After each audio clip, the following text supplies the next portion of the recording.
നിരന്തരമുള്ള ഹർത്താൽ കാരണം പല മേഖലയിലുള്ള 100ഓളം സംഘടനകൾ ചേർന്നാണ് വിവിധ ഹർത്താൽ വിരുദ്ധ സമിതികൾക്ക് നേതൃത്വം നൽകിയത്.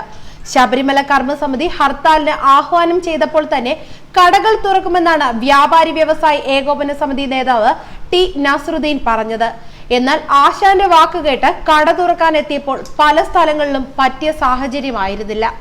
രാത്രി വരെ നീണ്ട അക്രമം സാധാരണ വ്യാപാരികളെ ഭയപ്പെടുത്തി. മിഠായി തെരുവിൽ നസറുദ്ദീന്റെ കടയുൾപ്പെടെ പോലീസ് സംരക്ഷണത്തോടെ തുറന്നെങ്കിലും മറ്റു സ്ഥലത്ത് വ്യാപാരികൾ പിന്മാറി. തിരുവനന്തപുരം ചാലയിലെ കച്ചവടക്കാർ പറയുന്നത് ആഹ്വാനം ചെയ്ത നേതാക്കളെ കാണാനില്ലെന്നാണ്. എല്ലാ കടകൾക്കും സംരക്ഷണം നൽകാൻ പോലീസിനാകില്ലെന്ന് അവരും പറയുന്നു. പിന്നെ എങ്ങനെ റിസ്ക് എടുത്ത് കട തുറക്കും? മാത്രമല്ല, കട തുറന്നാലും വാങ്ങാൻ ആള് വേണ്ടേ? കട തുറന്ന് കരണ്ടും തൊഴിലാളികളുടെ കൂലിയും മിച്ചം. അതിലും നല്ലത് തുറക്കാതിരിക്കുന്നതാണെന്നാണ് അവർ പറയുന്നത്. അതേസമയം ശബരിമല സന്നിധാനത്ത് പോലീസ് സംരക്ഷണയോടെ യുവതികൾ ദർശനം നടത്തിയതിൽ പ്രതിഷേധിച്ച് ശബരിമല കർമ്മസമിതി ആഹ്വാനം ചെയ്ത സംസ്ഥാന ഹർത്താൽ പുരോഗമിക്കുകയാണ്. BJPയും അന്താരാഷ്ട്ര ഹിന്ദു പരിഷത്തും ഹർത്താലിനെ പിന്തുണയ്ക്കുന്നുണ്ട്. UDF ഇന്ന് കരിദിനത്തിന് ആഹ്വാനം ചെയ്തിട്ടുണ്ട്. കടകൾ തുറക്കുമെന്ന് വ്യാപാരി വ്യവസായി ഏകോപന സമിതി അറിയിച്ചിട്ടുണ്ട്.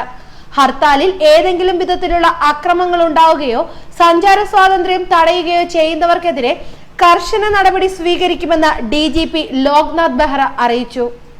ഹർത്താലുകൾ നിർബന്ധിത ഹർത്താലായി മാറാതിരിക്കുന്നതിന് ആവശ്യമായ നടപടികൾ സ്വീകരിക്കണമെന്ന ഹൈക്കോടതി ഉത്തരവുകൾ നടപ്പാക്കുന്നതിന് ജില്ലാ പോലീസ് മേധാവിമാർക്ക് നിർദ്ദേശം നൽകിയിട്ടുണ്ട്. സ്ഥിതിഗതികൾ നിരീക്ഷിച്ച് ആവശ്യമായ നടപടി സ്വീകരിക്കണമെന്ന് റേഞ്ച് IGമാരോടും സോണൽ ADGPമാരോടും ആവശ്യപ്പെട്ടിട്ടുണ്ട്. പൊതുമുതൽ നശിപ്പിക്കുന്നവരുടെ കയ്യിൽ നിന്ന് നഷ്ടത്തിന് തുല്യമായ തുക ഈടാക്കാൻ നിയമ നടപടി സ്വീകരിക്കും. ഇവരുടെ ബാങ്ക് അക്കൗണ്ടുകളിൽ നിന്നോ സ്വത്തുവകകളിൽ നിന്നോ നഷ്ടം ഈടാക്കാനാണ് തീരുമാനം. ഇന്ന് ജനജീവിതം സാധാരണ രീതിയിലാക്കുന്നതിന് എല്ലാ നടപടികളും സ്വീകരിക്കുന്നതിന് ജില്ലാ പോലീസ് മേധാവിമാർക്ക് നിർദ്ദേശം നൽകിയിട്ടുണ്ട്. ആക്രമണത്തിന് മുതിരുകയോ നിർബന്ധമായി കടകളും സ്ഥാപനങ്ങളും അടപ്പിക്കാൻ ശ്രമിക്കുകയോ ചെയ്യുന്നവരെ ഉടനടി അറസ്റ്റ് ചെയ്യുമെന്നും DGP വ്യക്തമാക്കി. കടകൾ തുറന്നാൽ അവയ്ക്ക് ആവശ്യമായ സംരക്ഷണം നൽകും. ബലം പ്രയോഗിച്ച് കടകൾ അടപ്പിക്കാൻ ശ്രമിക്കുന്നവർക്കെതിരെ കർശന നടപടി സ്വീകരിക്കാനും നിർദ്ദേശിച്ചിട്ടുണ്ട്. അക്രമത്തിന് മുതിരുന്നവർക്കെതിരെ കേസ് രജിസ്റ്റർ ചെയ്ത് നടപടി സ്വീകരിക്കണം. വ്യക്തികൾക്കും വസ്തുവകകൾക്കും എതിരെയുള്ള അക്രമങ്ങൾ കർശനമായി തടയണം. സർക്കാർ ഓഫീസുകൾ, KSEB, മറ്റ് ഓഫീസുകൾ എന്നിവയ്ക്ക് ആവശ്യമായ സുരക്ഷ ഏർപ്പെടുത്തണം. KSRTC ബസ്സുകൾ, സ്വകാര്യ ബസ്സുകൾ എന്നിവ തടസ്സം കൂടാതെ സർവീസ് നടത്തുന്നതിന് സൗകര്യമൊരുക്കണം.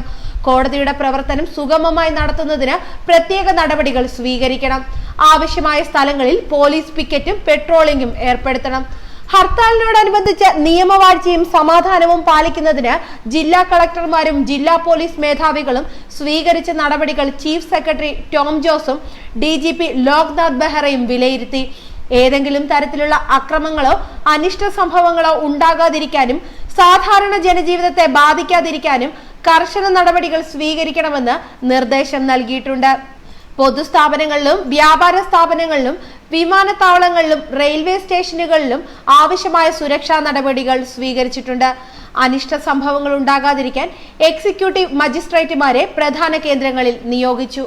ന്യൂസ് ഡെസ്ക് മലയാളി വാർത്ത.